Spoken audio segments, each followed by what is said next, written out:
What percent of CDC employees are vaccinated? We're actively encouraging vaccination in all of our employees and doing a lot of education and outreach in order to get our agency fully vaccinated. But the percent?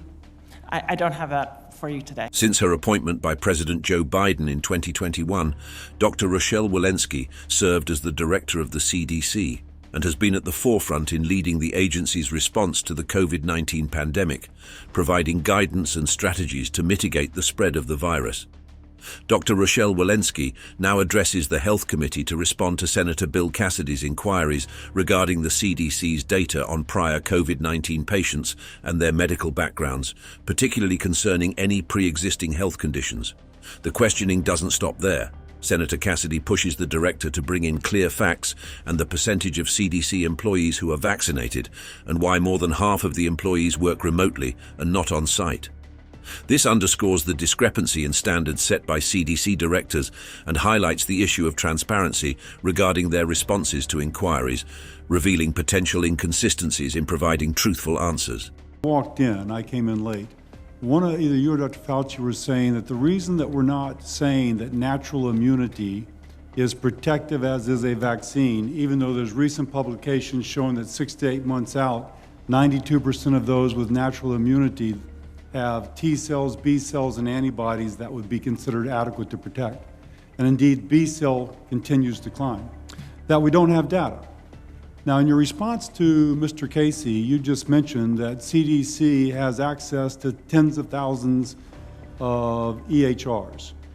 And I've been told that HHS or CDC has access to patient identifiable data as to who tests positive. So I do that as a prologue.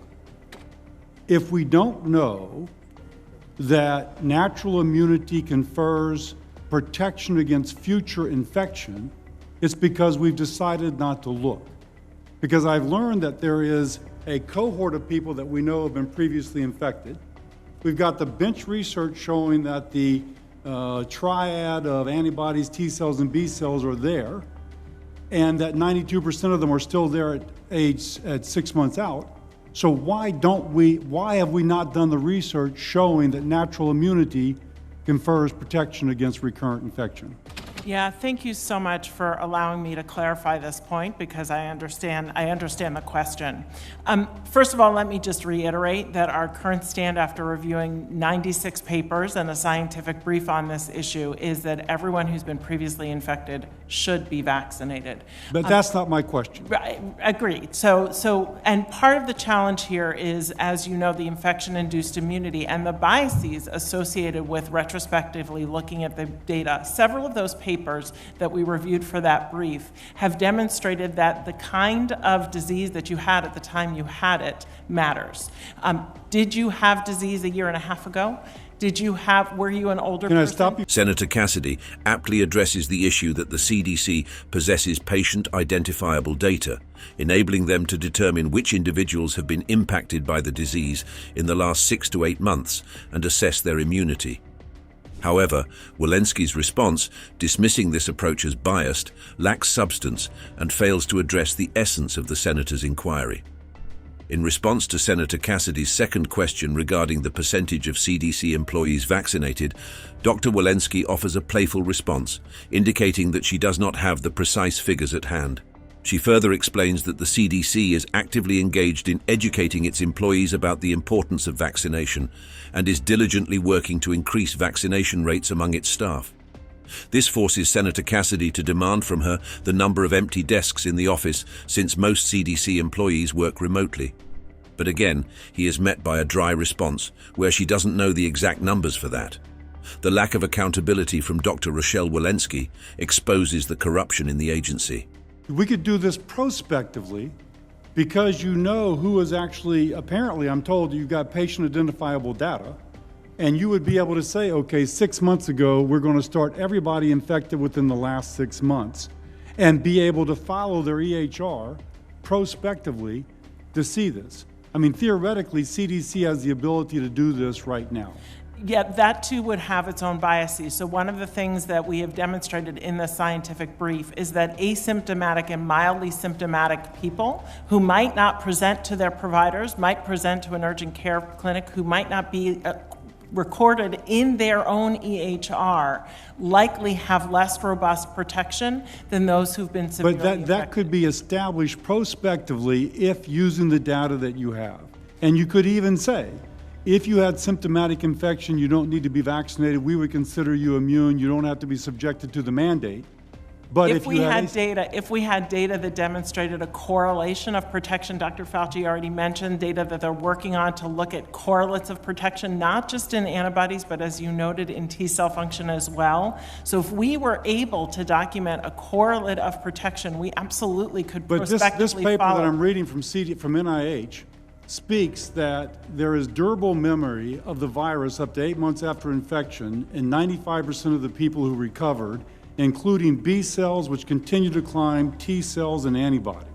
And I'm also saying you could do it clinically because we have data that's patient identifiable that we could go back and look and see if they were exposed. They could be in a hot spot like Louisiana where you know they're being exposed, and then you would see, not just by lab data, but empirically.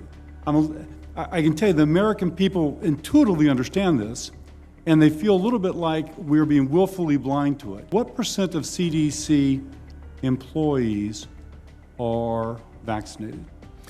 We're actively encouraging vaccination in all of our employees and doing a lot of education and outreach in order to get our agency fully vaccinated.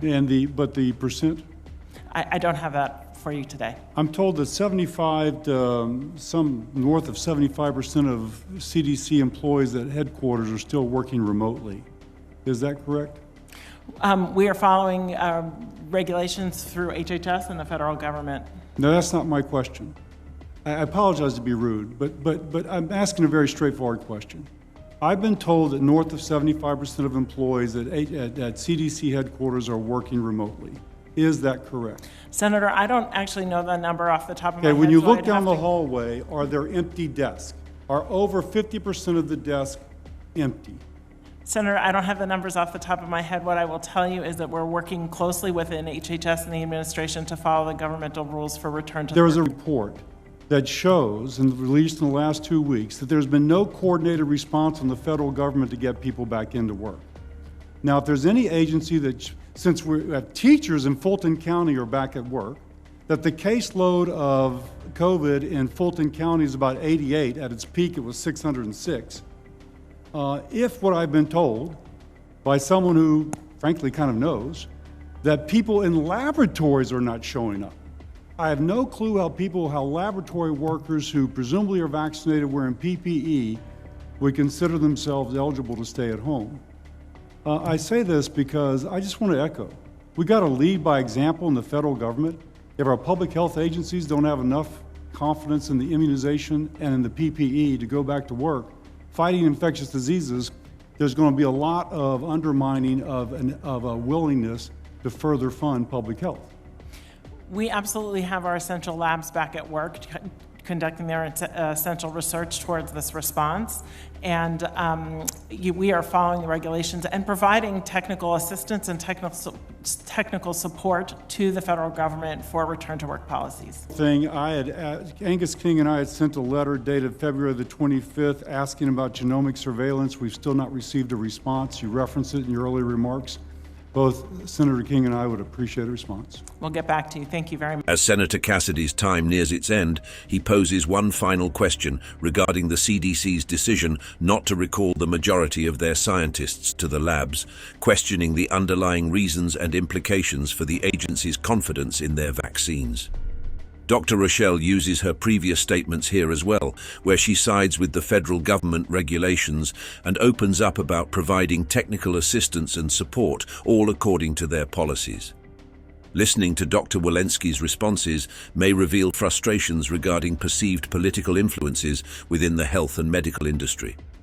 Such concerns about politicization in crucial sectors like public health underscore the need for maintaining scientific integrity and prioritizing evidence-based decision-making to safeguard public well-being.